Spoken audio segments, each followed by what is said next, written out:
Alright, in this video, what I'm going to do is I'm going to install the battery in the Motorola ATRIX here, and we're going to turn it on for the very first time. So I'm going to experience it as you do.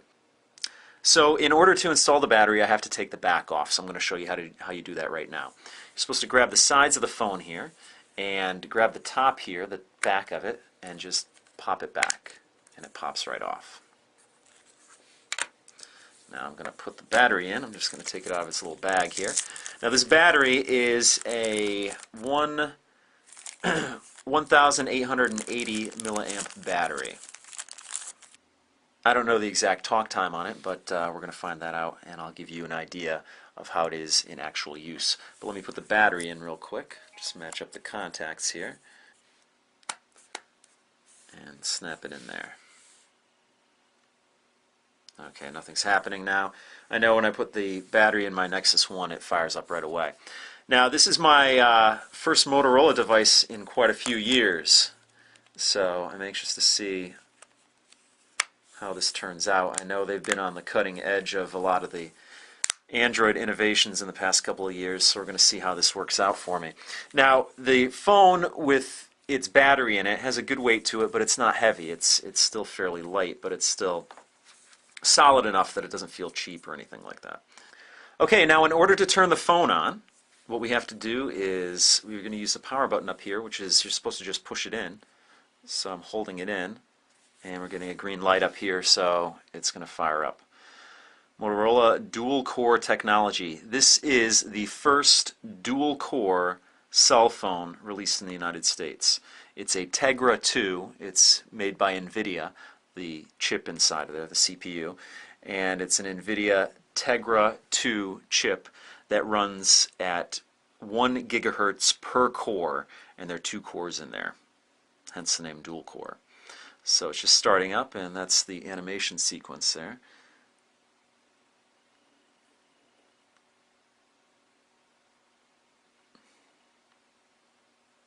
All right, rethink possible, AT&T. Welcome to Moto Blur. Please select your language. English is my language, so I'm going to go with that. Hit start. SIM not provisioned. number 2. Checking for data connectivity. Now what I might actually have to do, I might have to start up my service with this. I don't have it activated as of yet. I'm switching over my old number to this, but let's see if we can go through some of the setup on this so you can see what it's all about. Setup blur device. Connection failed. Please select a connection type to finish setup. I'm going to set up my Wi-Fi here because I actually have Wi-Fi going on in the house. So we're going to hit next here. Okay, I set up my Wi-Fi on here, and the next screen I get, which says you will need a Moto Blur account to use essential services on your phone, as well as a Moto Blur internet portal. Like I said before, I've never had a Moto Blur phone before, so I'm going to have to do that. I'm going to register a new account and hit next. It says Moto Blur agreement, Moto Blur terms and services. Of course I'm going to agree to that, otherwise I can't use it. And starting a new account. So let me enter in all this information, and I'll be back when I'm done with that. Okay, your Moto Blur account has been created successfully. Now let's set up your new phone to access your email, contacts, photo, and social networking sites. So I'm going to hit next. And it's very responsive. It's a very fast phone. Setting up existing accounts. If you use any of the services below, tap the icon to set it up, or long press the icon for more details. MySpace, Facebook, Last.fm, Twitter, email, Corporate Sync, Picasa, PhotoBucket, LinkedIn, and Yahoo Mail. And then other accounts is Google. I'm just going to go with my Google account for right now, so I'm going to click on that. Add a Google account. Adding an account. You can use more than one Google account on your phone, such as your home and work accounts. Adding a Google account takes just a few steps. Touch next to continue, or press your phone's back button to exit. I'm going to go next. Don't have a Google account, already have a Google account. I already have one, so I'm going to hit sign in here. I'm going to sign into my Google account, and when I'm done with that, I will be back. Alright, the next screen says location consent. Google's location service provides applications with your approximate location without using GPS. You can disable these features in settings. I got a new mail. You can disable these features in settings under location and security and under privacy. The checkmark says allow Google's location service to collect anonymous location data. I guess I'll do that. Hit next. Your setup is complete. We will now import your contacts and get your email. This may take up to 30 minutes, but you can start using your phone right away. We recommend that you go to Location and Security and set a security lock for this phone. Done. And let's see if we get the... Okay. There is a Getting Started video. We recommend you watch a brief video to learn about the features of your new device and how you can personalize your home screen. If you decide to watch this at a later time, it can be accessed via the Help Center guided tours. Viewing speeds are fastest when connected to Wi-Fi. Well, I am connected to Wi-Fi, so let's hit OK on this. And the check out these quick tips to get the most out of your new phone. Video is loading up there. Let's start by exploring your home screens. You have multiple home screens that you can personalize however you like. To see them, just swipe left and right, or tap the navigation on the bottom to jump to a specific screen. From your home screens, open the phone dialer, or access your contacts. To get to all your apps, just tap the app tray. Press back to close. Whenever you get a message, email, or alert, you see it in the notifications bar. Tap it and slide down to view your notifications.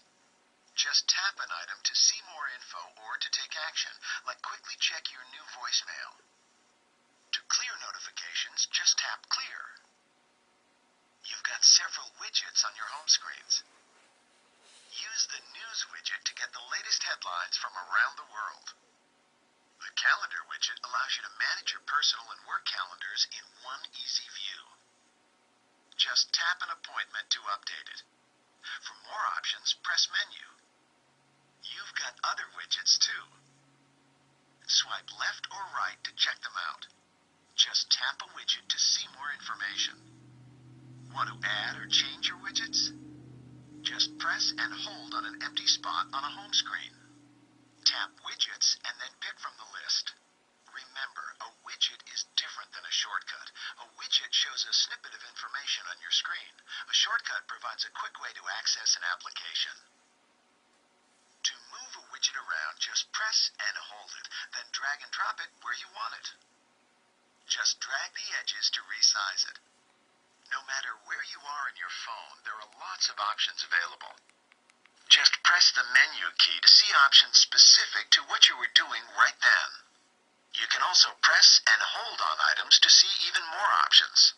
You can also filter your contacts if too many are visible.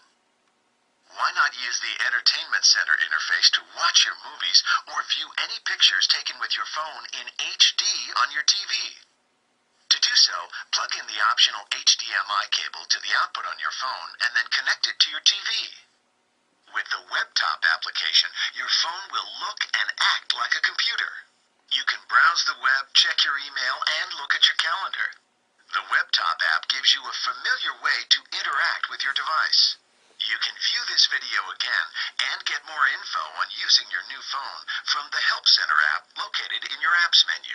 Also, access the Tips widget for helpful hints on getting the most out of your new phone.